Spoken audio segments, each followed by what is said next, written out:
All right, so we'll go ahead and get started. So I'm here on the production site. For those who don't have the URL, we do have the production URL up here. It's gtid.responsivelearning.com. The /referrals is what it redirects you to once you log in through the Responsive Learning SSO. I'm logged in as a super admin, and so as such, you see no data here. That is because super admins have the ability to change their district. So I'm going to go ahead and here, let me refresh first. We did a migration probably before I did this.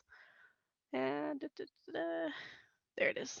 Okay, so we'll go ahead and for the purpose of the demo, we'll stick to El Paso ISD.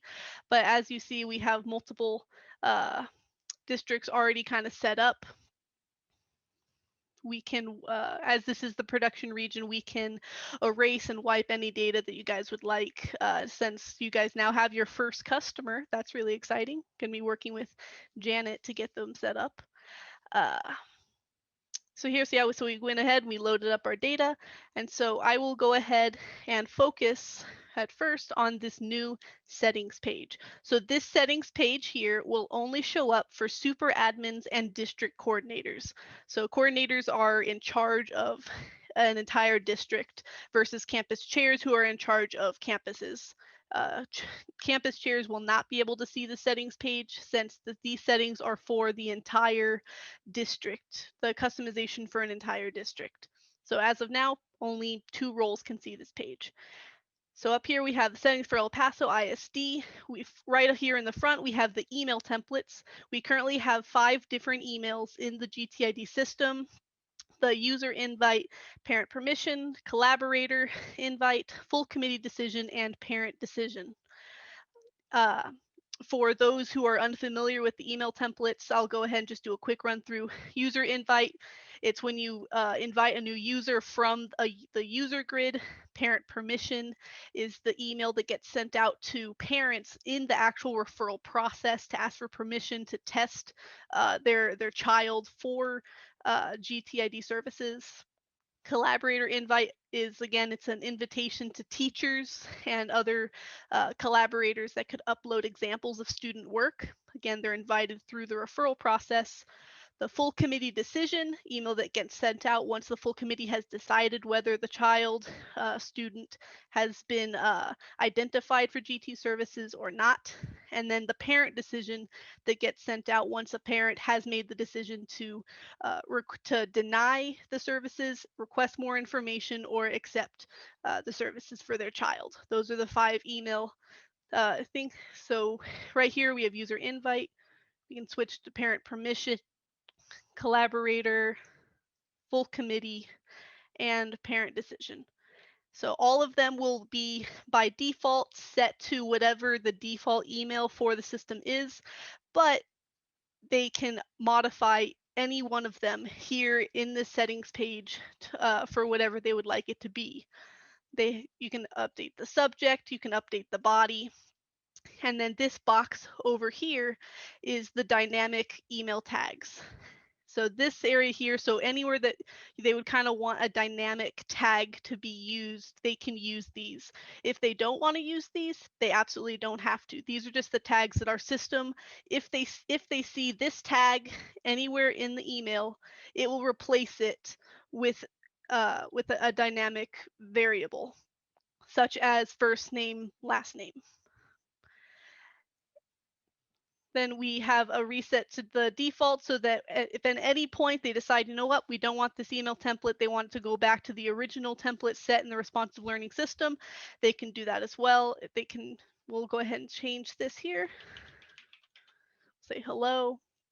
You can preview it. You see the subject, you see the change, and then you go ahead and save it. You saw a little green pop-up there at the bottom that said the template was saved. And so now every time a collaborator invite goes out from El Paso ISD, it will have the custom email template changed.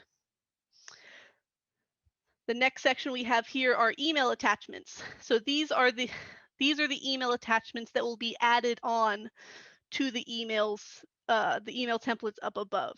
I'll go ahead and run through that real quick. So for the collaborator invite, for example, you have all 5 here, collaborator invite, we want to have this test document. So every time the email gets sent out, we want this document to be attached to that email. So you can go ahead and you can view it here. You have your nice little test document. It's seen in PDF form. You can print it or save it.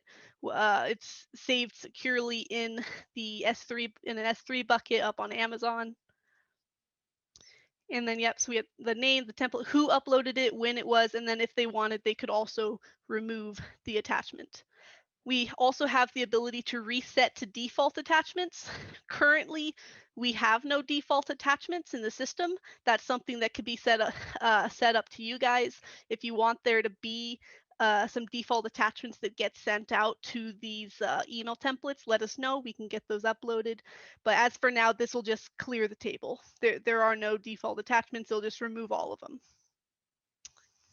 Next section is survey questions. So throughout the referral process, there are 3 surveys. There was the referral survey right when you create a new referral, a parent survey that gets given to parents to be filled out once they give their permission, and a teacher survey that collaborators and teachers will see when they go to upload examples of student work. So these are also customizable from the title, the type, whether you want them to be checkboxes or radio buttons, 1 through 5. We have the Spanish title as well as Spanish instructions, and then we have the English instructions. And then down here in the questions, so these are all of the default questions. They have the English, and then after the slashes, it's the Spanish version. At any point, they say it's like, oh, I don't want this question or that one, and I want to add a new question. Question.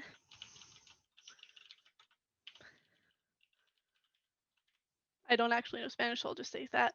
And so then we'll go ahead and we'll add that. So now we have this new question added to this survey here. And I'll go ahead and I'll save the custom survey. And again, we have a reset to default. So if at any point they decide, you know what, we want to go back to the original, they can do so. And so then they can change over to any of the other surveys. So it'll change based on those questions. And then down here at the very bottom of the page, we have the full committee decision public comments. These public comments are the text that will show up when a full committee makes a decision. And so instead of having to type in what to say to the parents every single time, these are the default text. This is the default text that gets filled out. And so they can be updated as well.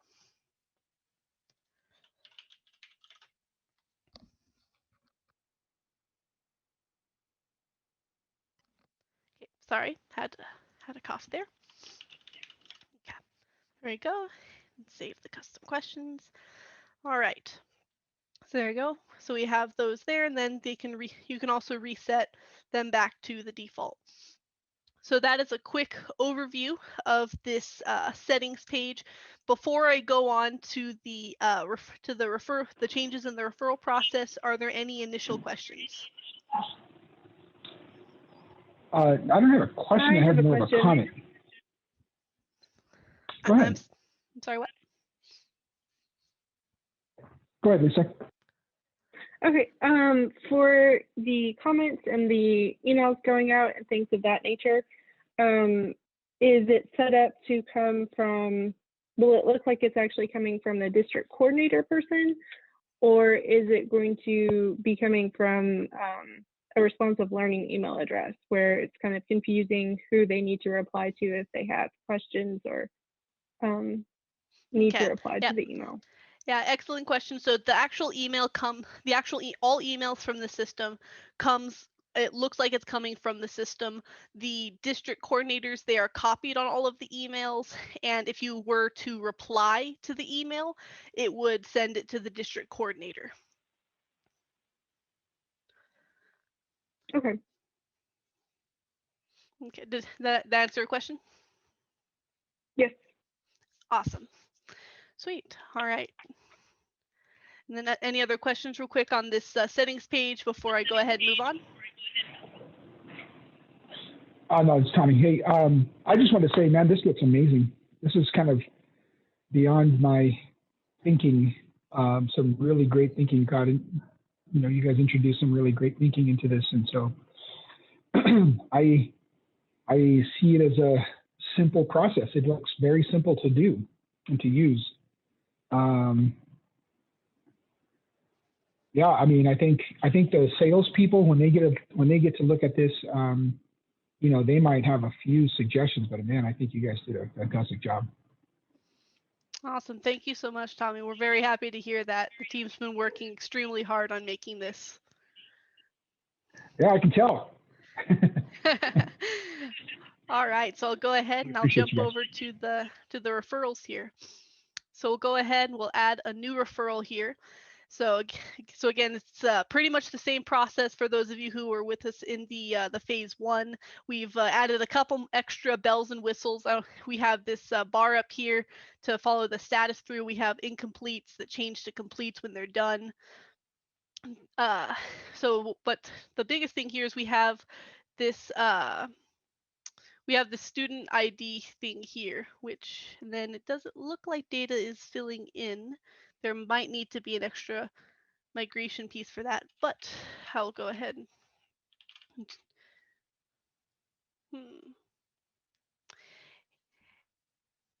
Hey, Abraham, did we forget to migrate a piece up? Yeah, I think since we don't have an SIS API for test for prod region, sorry, I think a test is the one that should have the latest. Yeah, I'm still missing for the SIS stuff. Okay, small bit of miscommunication on that point. Just so that I can show you guys the SIS integration, I'll jump over here to the test side here for that. It's essentially the same thing.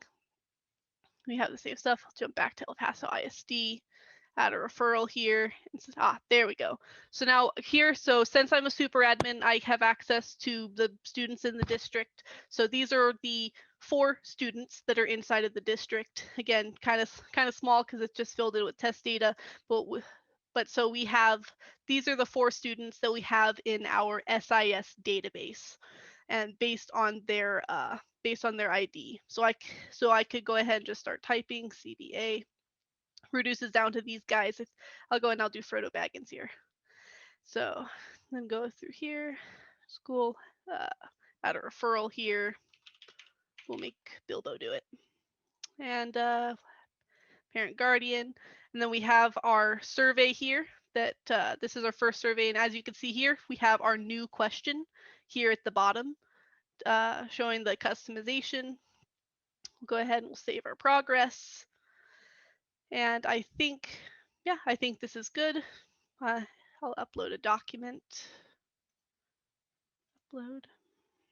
Go. Ready for parent permission. Yes, I'll lock the information.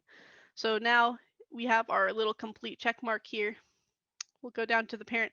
So now here, before you can type in an email here, it's a tag box and stuff. So but now so this is the information that we have for Frodo Baggins. We're saying is like, hey, this is an email here. It's like, then if you happen to know, oh hey, there's this other email that they also would like to know about this. So parent@gt.com, and then you can click on enter, and it then again it adds it there into a little tag box. You can add as many parent emails as you would like. Then you can go ahead and set that up, and then you can send the email. Email has been sent. Oh, and then also I apologize. We have the little hello from the custom template that we had set up. So we have a doc, then they give us a physical document saying, oh yeah, hey, we give the permission. So I'll go ahead and continue. Yep, it's been completed. And now we're down here in the collaborators, which again, these are the 3 teachers that we have from the SIS that Frodo Baggins is in these teachers classes. So we'll go ahead and we'll add these 2, and maybe there's an outside teacher that they hadn't quite been added to the system yet. So you can also add them as well. Go ahead and we'll send that email, and email has been sent. And so then the rest of that, it's pretty much the same that that you guys have seen through the referral process. You fill in surveys, you give examples of work. I'll go ahead and I'll fill in just a couple here. I'll do a test document, and I'll just do the same one since I believe, yep, there we go. Ready for review. Go ahead and continue. We have our public comments down here, which it wouldn't be showing up in here because I made the changes in the production region. But these are the, but this is where those comments would show up, is here when you have the identified or not identified. Okay, so I'll go back to our referral page here, switch back to our production region. And I have one more section to show you, and that is the new referral, and I believe it's 1320. I believe that's El Paso. Yes, I believe that's all. Yes. Okay. So this URL, this is the public referral page that that we were asked to set up. So the completely anonymous person can come in here, enter a referral, without having to log into the system. This could be the bus driver or the janitor or a teacher who hasn't been added to the system yet. And so in each district can have their own URL. It's just new referral, and then it has their district ID in it. They can take this link, add it to their district website. They can send it out in emails or whatever they would like to do. They enter in as much information as they can, and then they fill in whatever school it belongs. They fill in the name. So here we'll go ahead. We'll set up a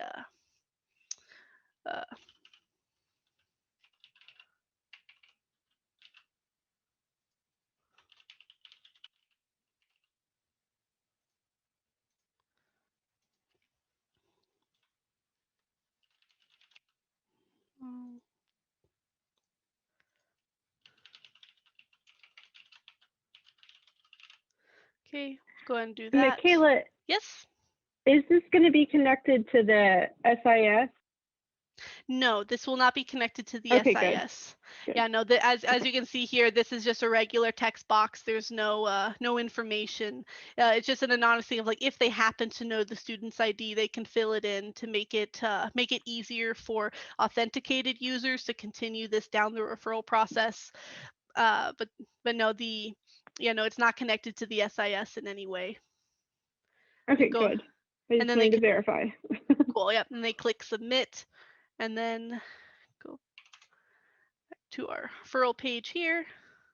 And since I'm a super admin, I have to choose my thing, and so hopefully, and there is Legolas Greenleaf, who has been referred. So they've been referred, and then from here at this point, this is when you could then look up. It's like, okay, hey, let's find the student's ID. They can, and then they can type it in there, and then they can fill out the information. Maybe the names are spelled wrong, and then it would correct that, which I can. I have a question on that real quick here. Sure. Okay, so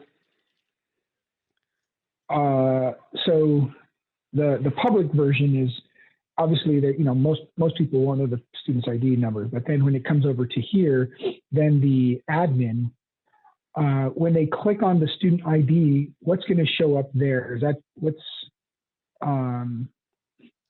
do they get to see there? Does it give them options for that person, or does it just have all of them in there? So it'll depend. Yeah, it would depend on who the person is. If it's a super admin, or a coordinator, you would have all of the students in the district, and then you'd filter them down based on student ID. Abraham is close to having it to where you could potentially search Frodo, and then it would actually filter it down and say, hey, these are the IDs for all the different Frodos in the system. That's like a little extra step, but the of basically just making this drop down care about that. Right. But and then if you're a campus chair, it would be only the students for your campus. If gotcha. And so it depends on your role, and then teachers and parents aren't able to create referrals in this process. It's only through the public referral that that we made that adjustment towards the end of phase 1, if if you remember that discussion. So just real, I mean, I have a question about the other thing too, but about the parents and our teachers and parents. So, but here, so let's just say that, you know, somebody referred Frodo from the public area. They didn't know his student ID number, and maybe they misspelled his last name, right? Yes. So once you connect it to student ID, to the right student ID, yeah, does it update the information in all the boxes? Yes, it does. So here I'll go ahead and I'll put, maybe they think his name is Frodo. And then Frodo Bags, and maybe they even got the grade wrong, like they thought he was a 6th grader. And so you can come in here, be like, oh no, hey, it's actually it's actually this guy. Then it okay, updates. so it updates. Oh, nice. Then it goes and it updates it. Yeah, that's nice. Yeah, and I do think that it would be important to be able to, the student ID, just like you guys are already working on. I mean, they should be able to type in maybe the kid's last name, and it'll give them results that have matched that, right? Yes. So they can narrow it down pretty quickly. That's good. That's awesome. Yep. And then an additional thing would be, like, let's say you have a student that's not in the SIS yet. And so you could say, so like, let's say you have Frodo Baggins, he doesn't actually exist. Or we'll actually say Jane. Maybe Jane Baggins. And so they're actually 2. Whoop. There you go, like that. And so now it's actually kind of added that Jane Baggins. And so even though it doesn't actually exist in the SIS, they can still put in a custom student ID that's not connected to the SIS. Okay, so they can still process it. Okay. So that way, if you have a district that I don't know, maybe it's like months down the road, or they never use the SIS system, they never give you data, they can still enter student IDs. Right. Right. Okay. That's good. And then what were you saying about, you said that teachers wouldn't use the internal system to refer kids. They would have to use the public version. Is that right? Is that what you were saying? Yes. And so it's very easy to adjust and change if you guys change your mind. But at the end of phase 1, kind of beginning of phase 2, we had a discussion saying that teachers and parents probably wouldn't have this add referral button on their screen here. That that if they were to actually add a kid to the referral process, they would be doing it through the public referral. Right. That's right. Whereas the new referrals from this page would be added mainly by admins, coordinators, chairs, or committee members. Okay. So basically, if they had the public link, the link to the public referral page, but for whatever reason, somebody's at the front office and says, hey, I want to refer somebody, and they give them a form, then now they turn in a form, and then now like a GT chair could go in there and add them manually. Yes. Okay. Sounds good. That's great. All right. And that's exciting. Yeah, and so that there is the is the bulk of what we did in phase 2. Okay. I think that's incredible. Does my team have any questions on that?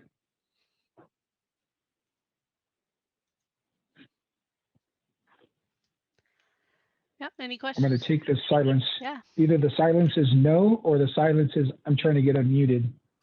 No, everything looks great from the marketing perspective. Yeah, Michaela, this has really come together. It looks awesome. Awesome. And then I want to say, Krista and Charles, I want to say it was you guys. I apologize if it wasn't you guys who asked for this, but we did get the page to auto scroll to wherever it is. So I'll click on like this ready for review. It loads and then it scrolls down to where it needs to be. Yeah, we did ask for that, I think. Yeah, that's great too. Mhm. Yeah, And then That is a also, then fantastic up feature. here, you can also jump around as well, like referred. that's parent awesome. permission, Oh God, create that's That makes sweet. the UI so much better. Yeah. Yeah, you can't jump to future steps, Mm. so only only the current and previous. So, Yeah. but we did get that auto scroll in there for you guys. Yeah, that's a great cookie trail to let people know exactly where they are at all times, and helps put things in, sections into perspective as you're working through it. So yeah, really, hats off to y'all.